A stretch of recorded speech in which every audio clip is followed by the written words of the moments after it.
நன்றி சொல்லியிருக்கின்றார்கள்.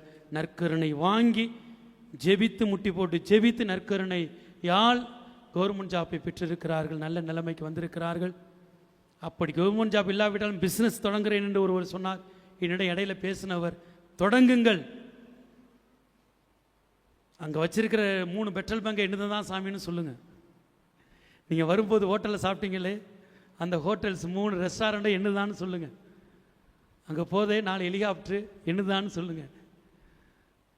செங்கிப்பட்டி டு பூண்டி மாதா கோயில் வருது ரூட் பஸ்ஸு, அது என்னுடைய பஸ்ஸு தான், இருதய மாதான்னு சொல்லுங்கள். அடுத்த வாட்டி வரமாட்டாப்புல சொல்லிடாதீங்க. ஏதாவது பிஸ்னஸ்லே மாதாவிடம் வேண்டி முட்டி போட்டு ஜெபித்து பைபிள் வாசித்து பரிசுத்தாவியை பெற்றுக்கொண்டு ஜெயித்து காட்டுங்கள். ஆண்டவரிடம் போய் தயவுசெய்து புலம்பாதீர்கள். ஒரு நிகழ்ச்சியாக சொல்லுவார்கள், ஒரு இறந்து ஒருவர் சென்றாராம். பேதுரு படித்து பார்த்துட்டு, என்னையா ஒன்று கூட செய்யலை அப்படின்னு சொன்னாராம். அவர் சொன்னாராம், எங்கள் ஊரை பற்றி உங்களுக்கு தெரியாது, மோசமான ஊர் தெரியுமா? அப்படியா?